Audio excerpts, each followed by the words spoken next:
So I have to tell you that while I used to hate this pose, I think we're on 26, right? I thought when I saw this picture coming up, I thought, oh, okay, I like you.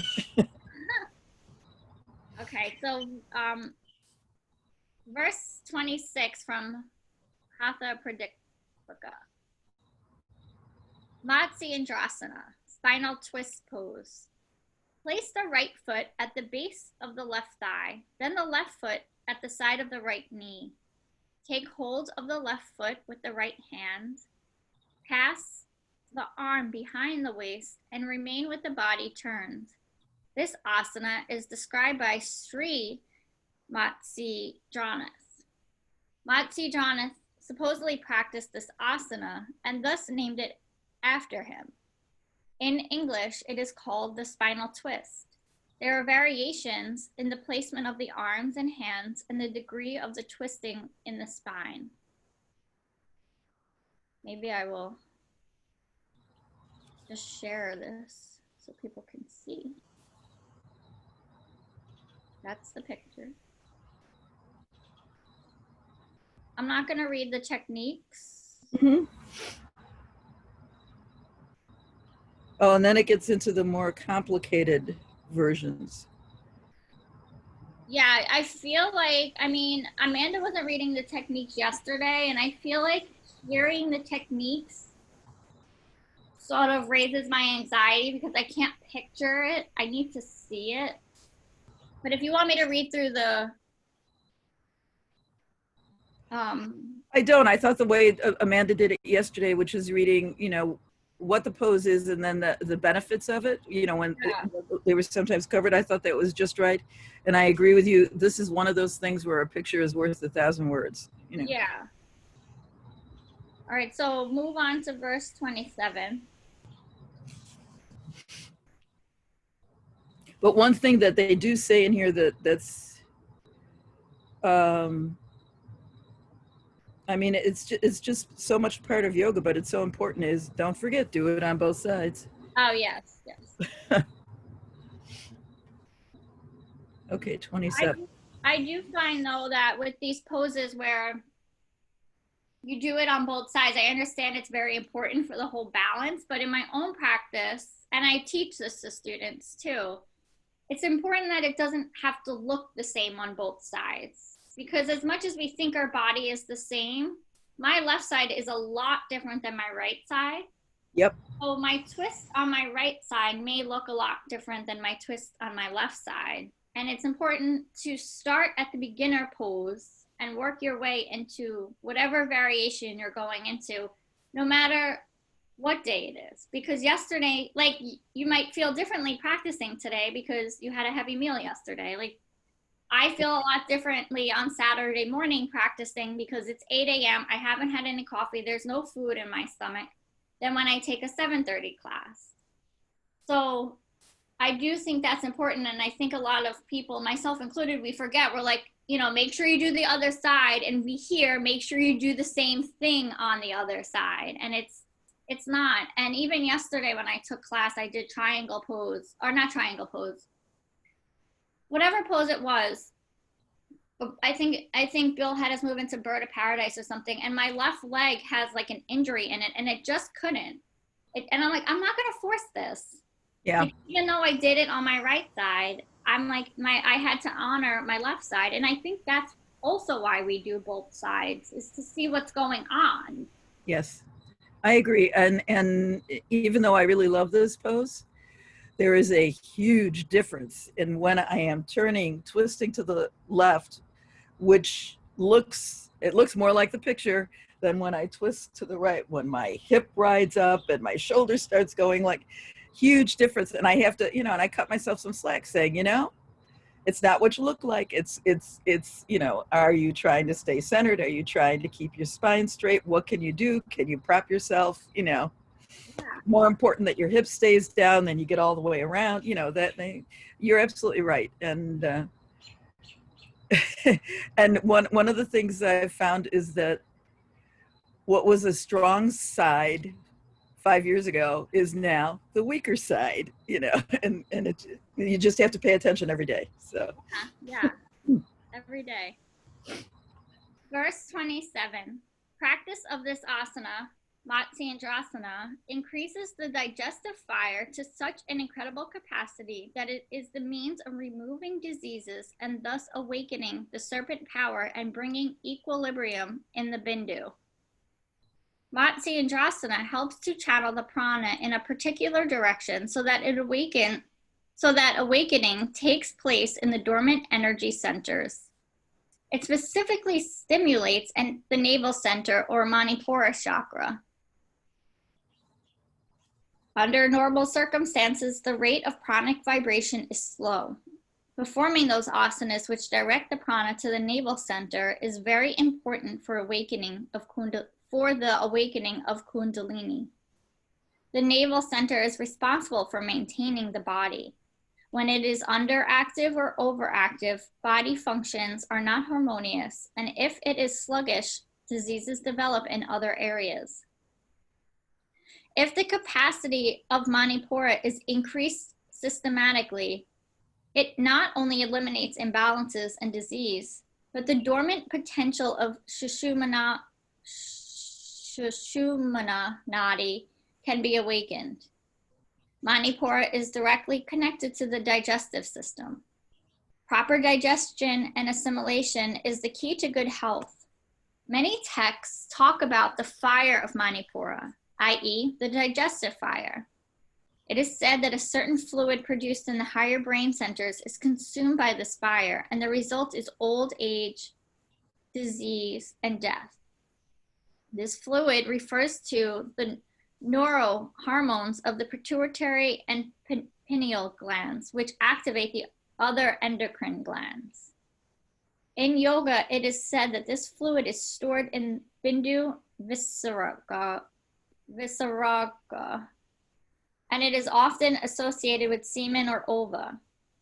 If one can prevent that fluid from falling into the fire of Manipura, vitality can be increased and longevity can be cultivated.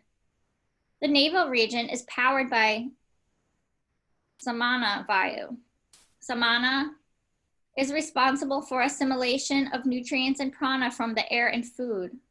Above the region of the body where Samana operates, Praya Vayu pervades, and one of its functions is to absorb prana.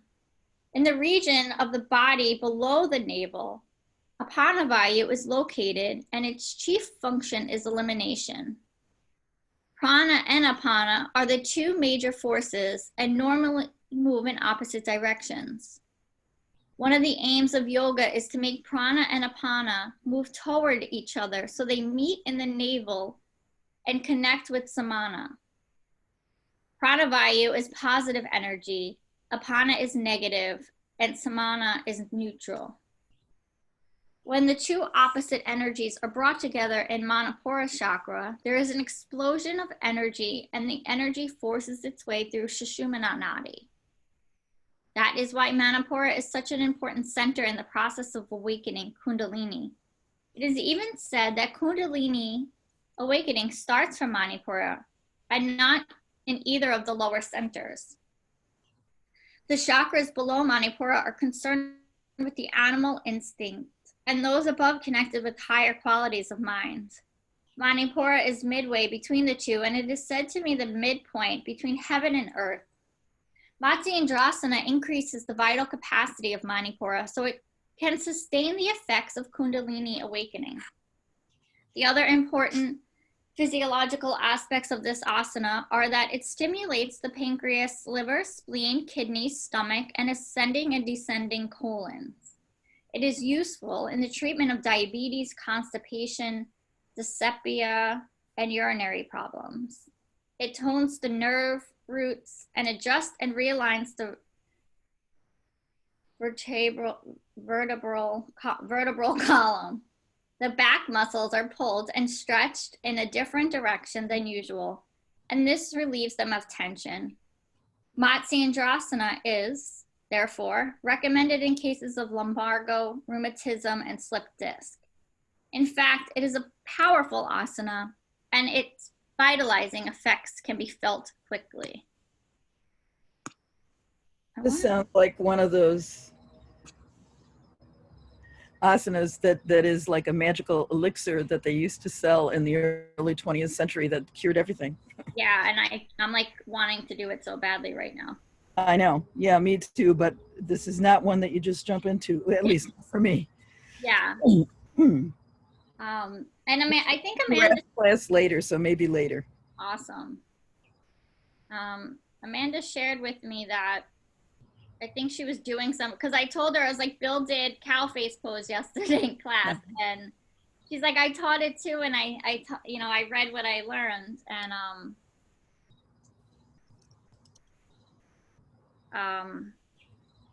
she said she was doing them before she meditated yesterday, like doing a few of the poses. Mm-hmm. Yeah, she was the one who said a couple of days ago that meditation following doing an asana practice is really good because it gets your entire body into the frame of being able to focus, etc. So I would imagine if she did a few poses before meditating, it probably did exactly that. Yeah, I was seeing if I could. All right. Yeah. I do love twists because I love how detoxifying they are in my practice, and I do love this one. But I think I need to learn to it needs to be held a little bit longer, at least 3 breaths. Maybe. Oh yeah, this one I like holding if you get into the right position. Yeah. It can't hurt. It can't be too much of a strain. It can definitely be effort and is effort. But if you get into the right position, it feels good to hold it. Because it feels good to come out, of course, but it feels good while you're holding it. And then there's a different kind of feeling good when you come out. Well, one of my favorite poses is the counter twist to this, where you just go to the opposite side and melt down. Yeah, me too. Yeah. Oh my God. If my body is like, oh, there's like no, and when the teacher doesn't counter twist, I do it anyway, because I'm like, you don't get to have that very often. Yeah, me too. Have the ice cream, just add the sprinkles. Yeah, exactly. That's the sprinkles. And I feel like the counter twist is always too fast. I'm like, no, I want to stay here forever. It feels so good because, like, I guess I'm not twisting that way very often. So it does feel really good. Yeah. Yep, I agree. All right, I'll keep going. Verse 28, Paschimottanasana, back stretching pose. Stretching the legs in front on the ground with a stick, bending forward, holding the toes with both hands and placing the forehead on the knees is called Paschimottanasana.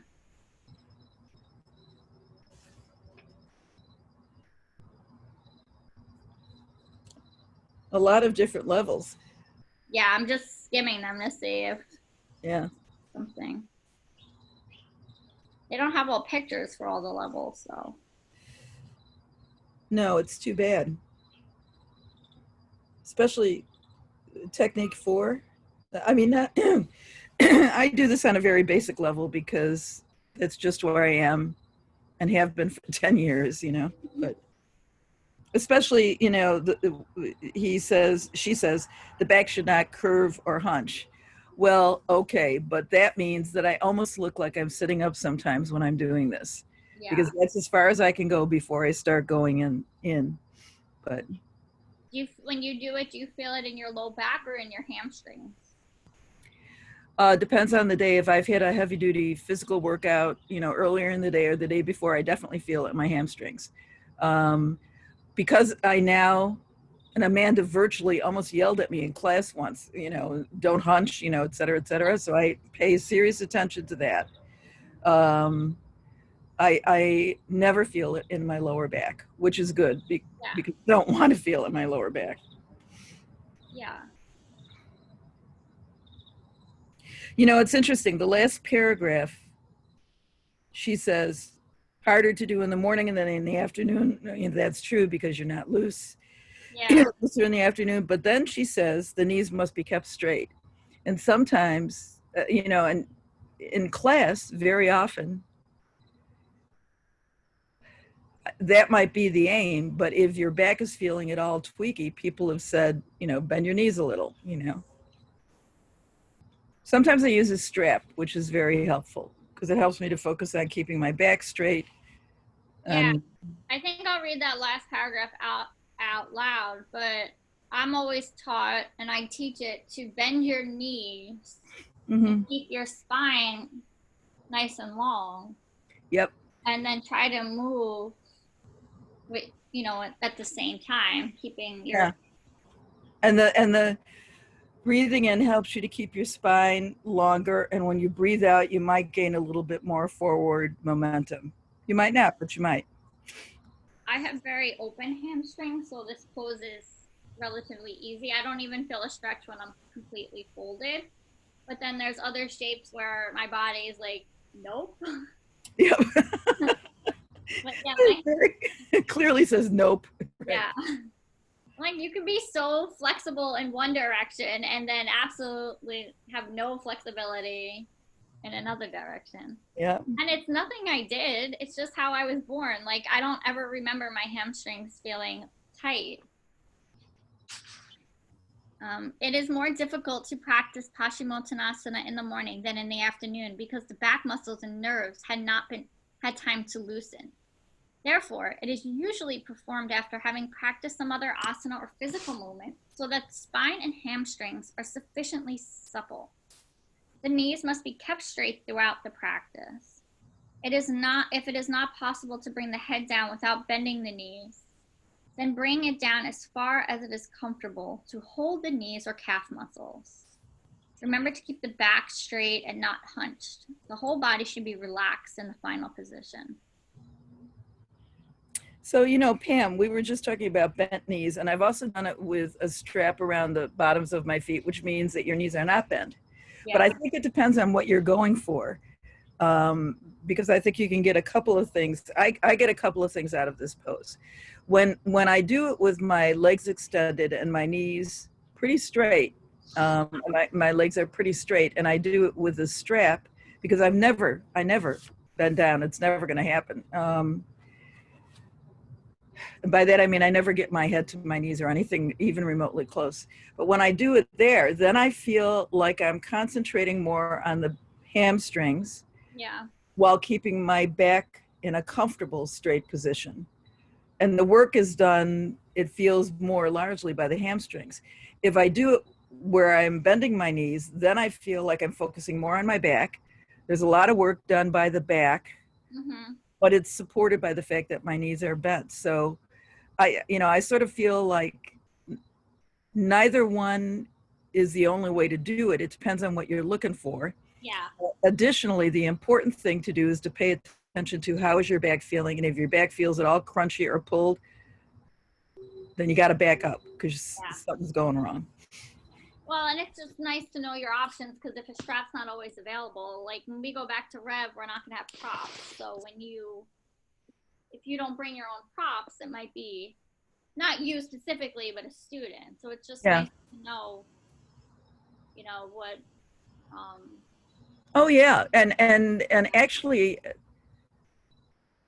I would think that would be very interesting because I use a lot of props during yoga practice, and maybe today in Raf's class I'm going to try doing it without props and see what kind of adaptations I can make to get into each pose, especially since it's a Hatha yin and a lot of it is yin, so that you're holding the poses for a while. Well, I don't know if his class will be at the studio yet. So not every class will be there. So maybe by the time his class goes back, or maybe he'll choose to stay. I don't know. There's like a lot of moving parts to go. Yeah, I was speaking about doing it remotely. I'm not sure how fast I'm coming back to the studio. I'm over 70. I have, a couple of health issues, so maybe I won't come back so fast, but I was thinking I'm going to try it today remotely without props and see what happens. Yeah. Just to see, what can you do if you're on a desert island and you're doing yoga? What can you do? Just let Raf know so he's not like, Sue, use the blocks. And he would immediately be like, where's your blocks, Sue? Or you can get creative and be like, pretending you don't have the traditional props and, you know, use like the pillows and the books like he Yeah. suggests. Yeah. I love my props. I use my blocks and my bolster all the time. Even if I think I don't need them, they really, they're fun to use and they do change the posture. Yes. Yeah. I never used to do this, but now I use blocks all the time when I'm doing down dog because my wrists, something funky is going on with my wrists.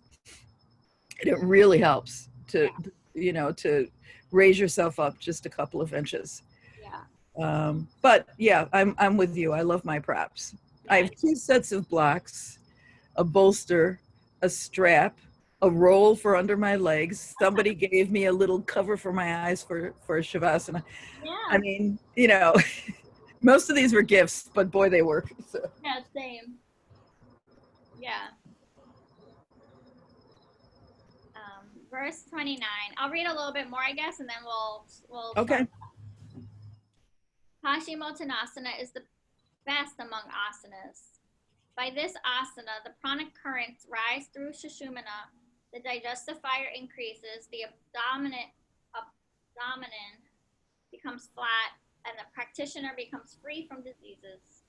Paschimottanasana activates Manipura chakra and releases the prana through Sushumna, which in turn strengthens the digestive organs and tract. Of course, this does not happen after practicing only once or twice. Practice has to be on a regular daily basis. Paschimottanasana stretches the whole spinal column and central nervous system through which Sushumna runs, thus enabling nervous and pranic impulses to pass directly up to the higher centers. The back, shoulder, arm, and leg muscles are toned by stretching them in a relaxed manner without straining. The visceral organs are massaged, in particular the pancreas, spleen, kidney, liver, reproductive organs, the adrenal glands, and the abdominal muscles. Therefore, it is very useful in the yogic management of digestive disorders, especially diabetes, constipation, flatulence, and loss of appetite. The reproductive organs are toned and sexual disorders can be relieved. Women can utilize this asana to regulate the menstrual cycle. Paschimottanasana, particularly the dynamic form, helps remove excess fat deposits from the abdomen and thighs. When there is a lot of tension in the body and mind, Paschimottanasana helps remove it by regulating the adrenal glands and the whole system. In fact, the numerous effects promote health and harmony. So you're a yoga teacher. Let me ask you a quick question about sequencing. If I'm doing my own practice, just a few moves because I feel like it, and after I do a little bit of warm up, if I move into pigeon and then into that spinal twist that we were just looking at, and then can I move from there, from the spinal twist into Paschimottanasana? Yes. You can, okay. Yeah. And it's not, yeah, because somehow these feel like they go together, and I'm thinking about doing something like that before I go to bed. I think that would be awesome. Yeah, because you're twisting the spine, and the way Amanda teaches sequencing is twisting before you're forward, like the twist neutralizes it. So if you're going from your hip opener to your twist to your forward fold, as long as after your forward fold you don't throw yourself into a back bend, or after your forward fold you can go right into your savasana. Yeah. Or even yeah, and that's what would happen because it would be before bedtime and before going and relaxing in bed, Yeah. Huh. Okay. Well, yeah, because that just struck me as a very nice sequence. Yeah. Look at you sequencing asanas now. Pardon me? Look at you sequencing asanas now. Yeah, who would have guessed? But I have thought all these years I've been taking classes and doing stuff with other people, and I started just almost it's not spontaneous because obviously it's been building up, but I started in the past couple of weeks starting to do brief little asanas during the day on my own. And they feel so good because I do a lot of writing and a lot of sitting stuff. And yeah, you can obviously, you know why that's going to feel good to move into some movement afterwards. And even when I go for long walks, just to do a different kind of movement at the end of walking. Because when you walk, if you walk a few miles, you lock yourself. So I can feel my leg muscles locking up, my back doing something a little funky. Doesn't hurt, but I can feel it funking out. And just to move a little, a few yogic stretches, it's nice. So I thought, okay, well, that's what's supposed to happen. You're supposed to work your way into your own practice. So. Good morning, Amanda. Good morning. I'm so sorry, guys. Hi, Amanda. That's okay. We had a great time. We were talking about the different poses that turns out were some of my favorites. So. Yeah, we did Matsyendrasana and Paschimottanasana. And then Sue started sequencing her own at-home practice. Mm-hmm. But I think we should move into breath. And Amanda, the twist, the Matsyendrasana one was like, right. I feel like you should go back and read it if you have time today. It was really good. Yeah. And it was like all the vayus and stuff. Oh, yeah.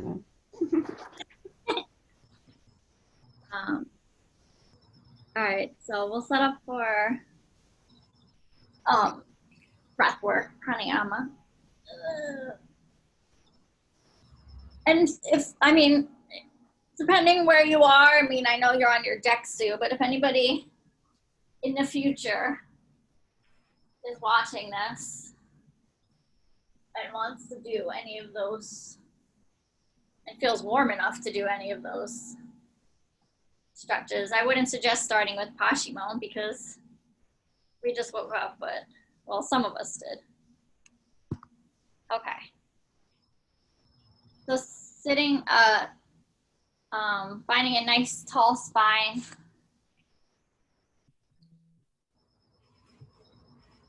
Scanning the body from the crown of head down to feet. Just notice what's going on. See where you can soften in your face, relax your shoulders, even if it means you have to scrunch them to release them.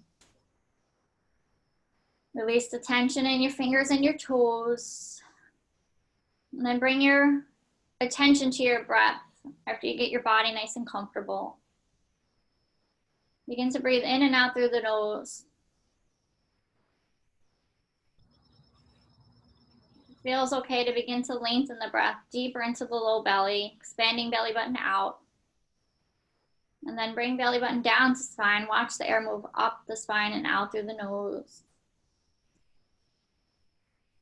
Take 3 more breaths like that, inhaling through the nose.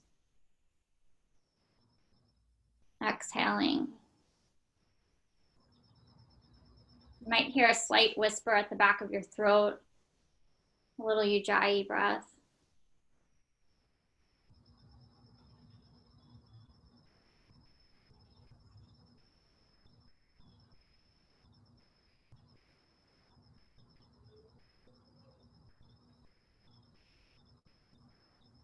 And we'll set up for a few rounds of alternate nostril breathing, bringing your right hand in front of your face. Right thumb closes right nostril, inhale through your left. Close your left with your right ring finger, exhale right. Inhale right. Close right, exhale left. Inhale left. Close left, exhale right. Inhale right. Close right, exhale left. Inhale left. Close left, exhale right. Inhale right. Close right, exhale left. 5 more rounds just like that on your own breath. Finishing up by exhaling on the left side.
I'm gonna set the timer for 20 minutes now.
Bringing hands together in front of your heart. Namaste.